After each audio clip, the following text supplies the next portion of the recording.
What's going on, gardeners? It's July, it's hot, and the last thing on our minds right now is starting seeds for our vegetable garden. Don't fall into that trap. July is a fantastic time to start seeds for your vegetable garden, and on today's video, I'm going to show you the 10 different crops that I am starting from seed in July right now. And be sure to stay until the end of the video where I will give you a full list of every single variety that I'm starting in July. If you're new to the channel, please subscribe, hit the bell for notifications, and check out my Amazon store and Spreadshop links in the video description for everything I use in my garden and awesome custom apparel and gear. As a point of reference, I live on the southeastern coast of North Carolina's Zone 8B, but plant hardiness zones don't really matter for starting seeds. All that matters for seed starting is how many days you have left in your growing season and what the days to maturity of what you are planting are. So keep that in mind as I go through this video. Pretty much everybody will be able to start these seeds right now. I will also place some direct links to some of the seed varieties that I'm featuring in this video for your convenience. Crops 1 and 2 that I am starting from seed in July right now are cucumbers and zucchini, and while these are different species, I am lumping them together for a very specific reason. Cucumbers and zucchini are both part of the cucurbit family, and they have very rapid lifespans. They germinate in only about 3 to 4 days,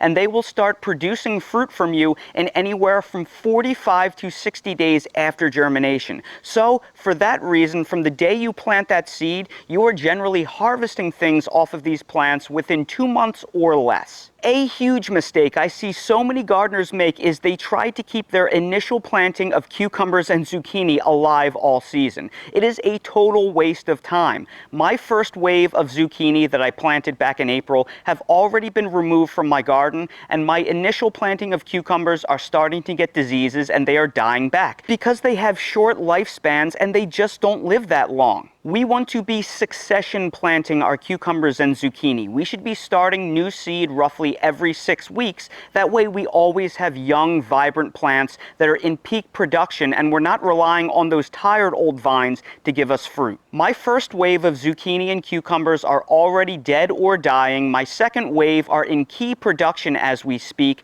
and I'm already starting my third wave from seed right now. Here in North Carolina, I usually plant 5 waves of cucumbers and zucchini throughout the summer. My growing season is long enough to do that. And even if your growing season is really short, you probably have ample time to plant 3 waves at least. So let this be a lesson for you. Start new zucchini and cucumber seeds right now. If you start them in early July, you will be harvesting off those plants by mid to late August. They are that fast producing. Crop number 3 that I'm starting from seed in July is butternut squash. And while butternut squash is closely related to zucchini, they are treated very differently. Whereas zucchini grows rapidly and fruits rapidly, butternut squash take a longer time.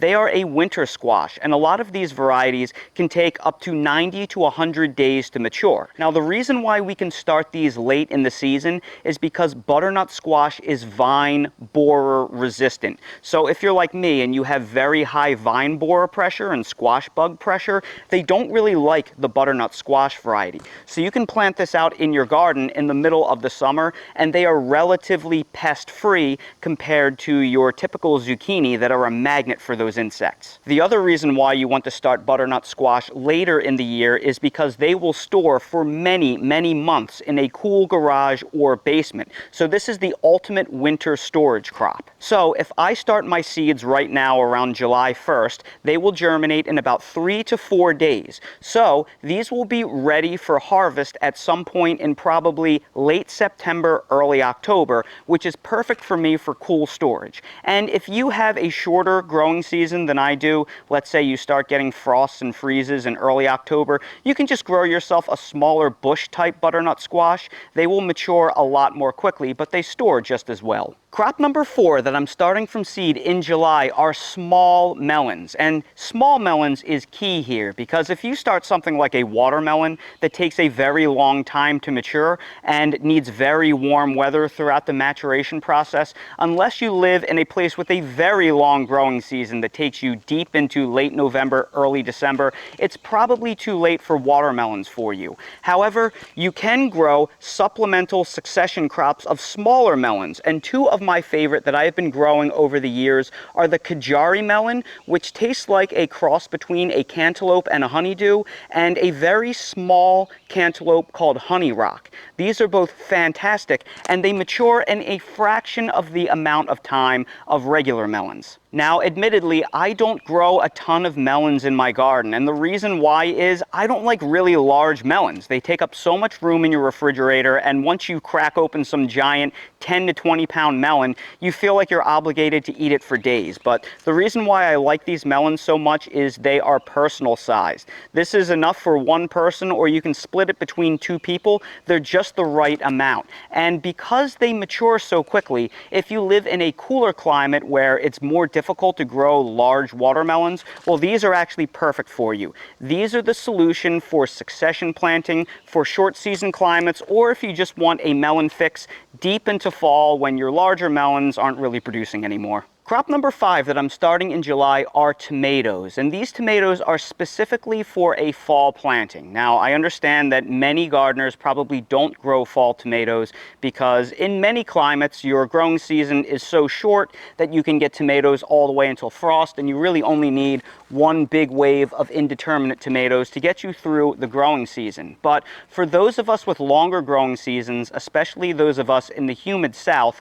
well, our tomatoes are killed off in July and August because it is too hot, humid, and wet. We actually have to grow tomatoes in the shoulder seasons. We grow them from basically mid to late March all the way until early July, where they start to die or are outright killed. So here in the south, our tomato season ends early unless you start yourself a fall tomato crop. And the beginning of July for most of us is about the right time to do it. I've been experimenting with growing fall tomatoes for years, and if there is one thing that I have learned over those years, it all comes down to timing and variety selection when it comes to successful fall tomatoes. And that's because unlike spring, where the days get longer and warmer as the season progresses, the seasons actually work against you in fall. The days get shorter and cooler as the season progresses, so the days to maturity on these seed packets for tomatoes don't really work out. You actually need more time than those days to maturity let on, because they assume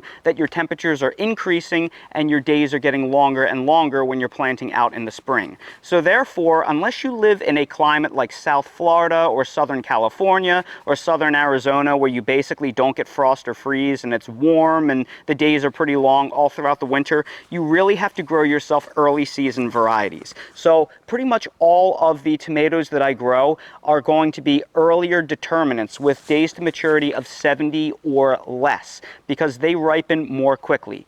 Indeterminate tomatoes do not do well at all in a fall planting for climates where you're going to see frost and freeze in November because they just take too long to ripen. The only exception are some cherry varieties that are 55 to 65 days to maturity. So I will plant 2 indeterminate cherry varieties for fun, but pretty much everything else that I'm growing is going to be a shorter stature determinate variety because they ripen more efficiently in the cooler season and in the shorter days of fall. Crop number 6 that I'm starting from seed in July is parsley. Parsley is one of those things that I can grow all year long here on the southeastern coast of North Carolina because it can both take warm temperatures and it's cold hardy all the way down until about 10 degrees. So here in Zone 8, I can grow it all winter long as well. Here where I live, it's actually much more difficult to grow parsley in the summer because the hot summer sun and our very humid weather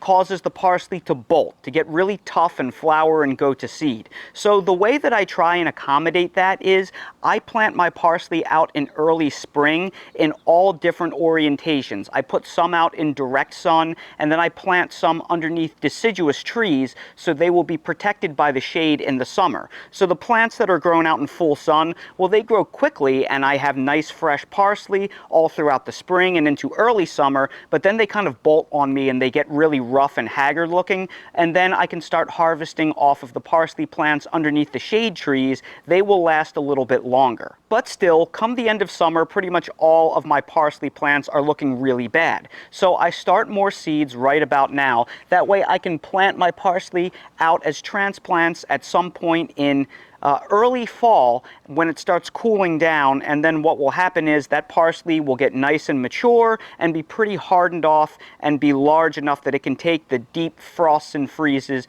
of winter that we get here in the Wilmington, North Carolina area. So that is how I plant my parsley, and it gives me harvests 365 days a year. You just have to plan out if you have very, very hot summers that stress out your parsley. If you do, July is a good time to start new transplants. Crop number 7 that I'm starting from seed in July is basil. And when it comes to growing basil, just like with parsley, I like having different waves of basil planted out in my garden in different levels of maturity. And that's because while basil is more heat tolerant than parsley, it is also shorter lived. It has a fairly quick life cycle. So if all you do is you plant out a wave of basil in late March, early April like I do, once your frosts and freezes stop, well, by mid-August, chances are they're all going to be bolting on you, flowering and going to seed. So the way you get around that problem is you plant multiple waves of basil throughout the growing season,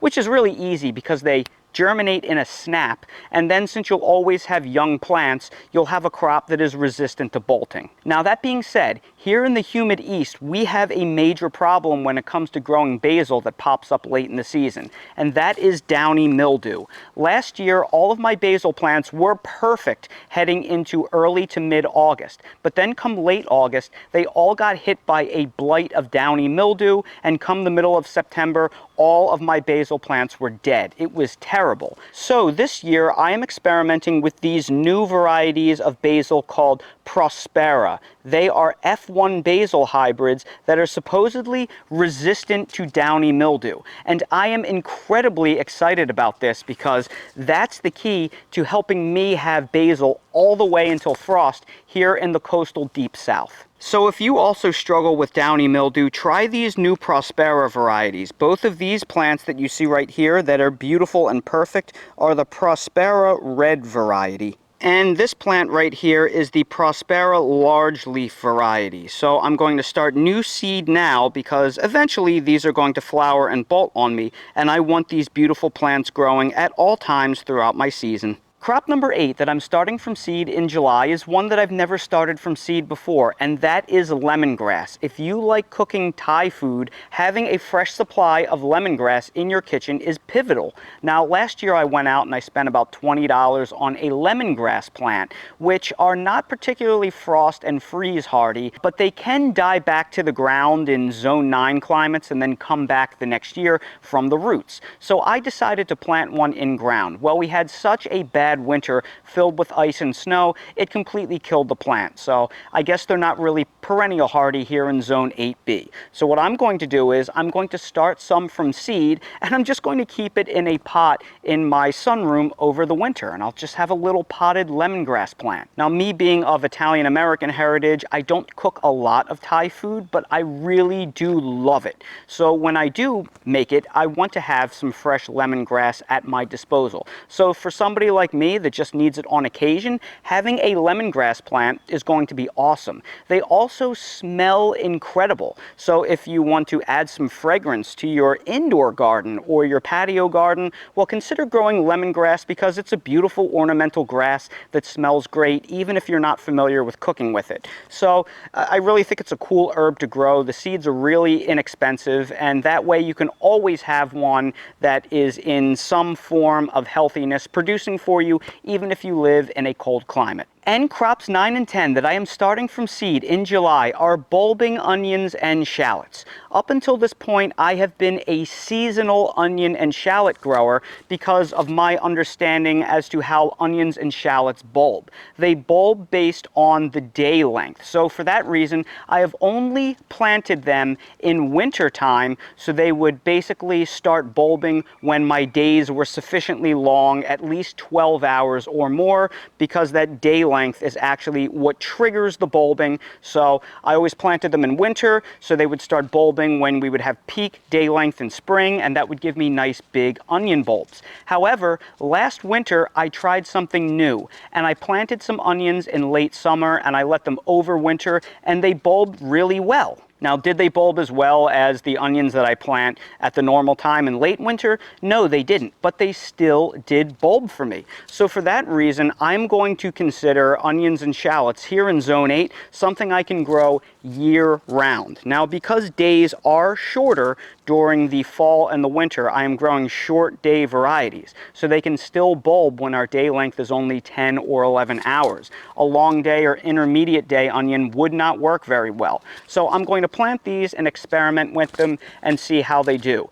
And since they're basically a pest-free, disease-free plant and there's zero effort, I really have nothing to lose. Also, as an added bonus, I will be able to go through and periodically harvest and snip a green or two off each plant as I go, so I can eat them as green onions or spring onions. Now, you want to be careful when you do that because the greenery is the solar panel of the onions. It's what they use to collect sunlight and photosynthesize, so you can't snip a whole lot off of them, but you can periodically, if you just need 4 or 5 little bits of spring onion, you can take a green here and there from the plant, especially a smaller, more newly formed leaf if you need green onions for dinner. So if you're in a milder zone like a 7 or warmer, you can grow onions and shallots all throughout the winter because these are hardy to something like 10 degrees Fahrenheit.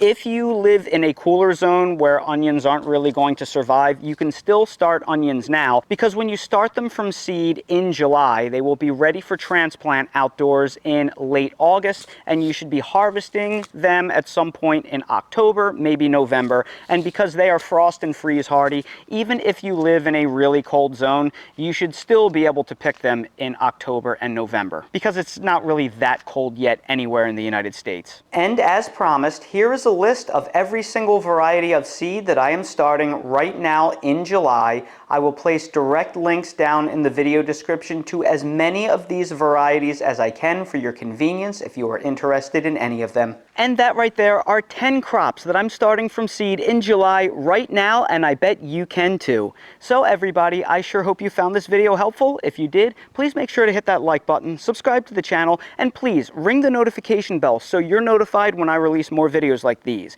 For any of the seed varieties that I featured in this video, I will place direct links to as many of them as I can down in the video description for your convenience. For everything I use in real life in my garden to start seed or just grow a vegetable garden in general, they are all linked down in the video description in the Amazon storefront link. So expand the video description, click on the Amazon storefront link, and you'll see everything I use in real life. While you're down there, please consider checking out my spread shop if you want to support my channel by purchasing some custom merch. Thank you all so much for watching, and I hope to see all of you again on the next video. Well, we had a nasty loud thunderstorm about 2 hours ago, and Dale's been hiding out, but he finally came out from behind the couch, and I think it's time to reward his bravery with a treat. And I just got him these peanut butter banana treats, and they honestly have the best ingredients I have ever seen in a dog treat. Oats, barley, peanut butter, coconut oil, banana, rosemary extract. No funny stuff, no preservatives, and I can't wait to give him one. So here is what they look like, and they smell pretty good. So let's give one to Mr. Handsome Pants. All right, buddy. Now you be gentle. Oh, that's very good, buddy. You've gotten so good at taking treats. What do you think? Does it taste good? Honestly, buddy, these ingredients are so good, I think I'm actually going to try one because they are human grade.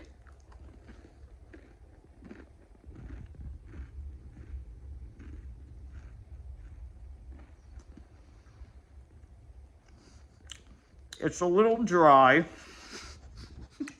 but I'm glad you like them, buddy. They're not for me. But then again, I don't think they were made for me. Turns out humans don't really like cookies unless they are loaded up with butter and sugar. Without them, they just don't taste very good. But I'm glad you enjoy them, and I promise you, buddy, you're going to get every single one of the cookies in that bag because no one else wants them.